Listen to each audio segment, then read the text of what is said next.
लहान मुलांना जाम खूप आवडतं. सतत मार्केटमधून आणल्यापेक्षा तुम्ही घरच्या घरीच बनवू शकता छान रेडीमेड जाम. ते वर्षभर पण टिकतं. मी यासाठी बीटाचा वापर केला. बीट हे पौष्टिक असतं. हिमोग्लोबिन वाढण्यासही मदत करतं. आपण त्याची साल काढून घेऊया, त्याची काप करूया, बारीक करायचे.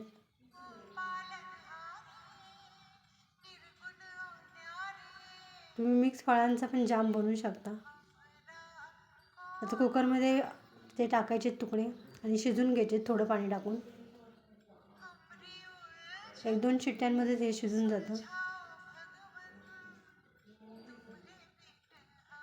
शिजल्यानंतर आपण ते मिक्सरमध्ये बारीक करून घेणार आहोत. तुम्ही बघता हे चांगलं बारीक झाले आपलं. शिजल्यामुळे ते चांगलं बारीक होतं मिक्सरमध्ये. आता आपण ते एका चाळणीने गाळून घेऊया.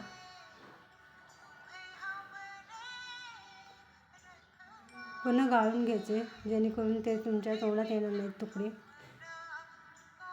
पण ते मिक्सरमध्ये लावल्यामुळे चांगले शिजले जातात ते, त्याचे काहीच राहत नाही.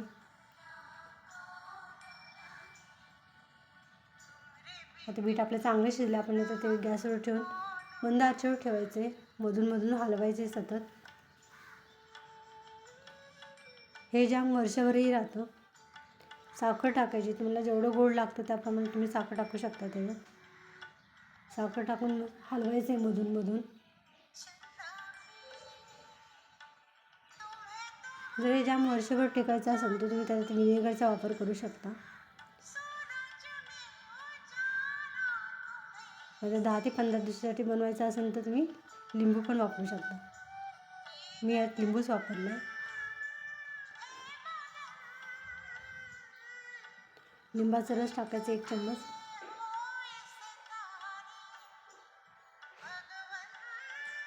जोपर्यंत ते घट्ट होत नाही तोपर्यंत ते हलवत राहायचे. तुम्ही ही रेसिपी नक्कीच ट्राय करा. तुम्हाला पण आवडेल. मुलंही आवडीने खातील हे. त्यांना पण हे कळणार नाही की ते बीटपासून बनवले.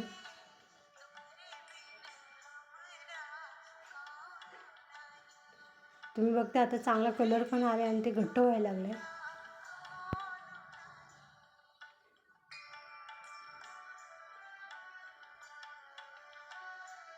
तुम्हाला त्याच्यात कोणताही दुसरा कलर टाकायची गरज नाही. बीट हे आधीच लाल असतं त्याच्यामुळे त्याला छान कलर आला आहे.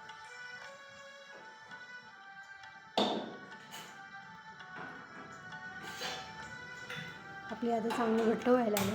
आता आपण ते बघणार आहोत की ते झाले की नाही. त्यासाठी आपण एक प्लेट घेणार आहे. त्या प्लेटमध्ये थोडंसं टाकून बघायचं आहे की ते आपलं झाले की नाही. प्लेट म्हणजे टाकल्यानंतर ते जर खालच्या बाजूने आलं तर समजायचं ते अजून व्हायचं आहे. आपलं जाम अजून झालेला नाही आहे. ते खाली येतं. म्हणजे अजून पाणी दिसते त्यात. घट्ट झालेला नाही आहे. अजून थोड्या 5 ते 10 मिनटं आपण ठेवणार आहोत. 5 मिनटंच ठेवणार आहे. 10 मिनटं.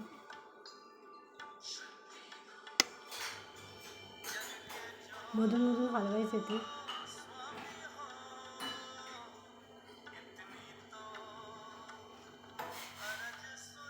हे तुम्ही मुलांना शाळेमध्ये पण देऊ शकता चपाती ब्रेड बरोबर.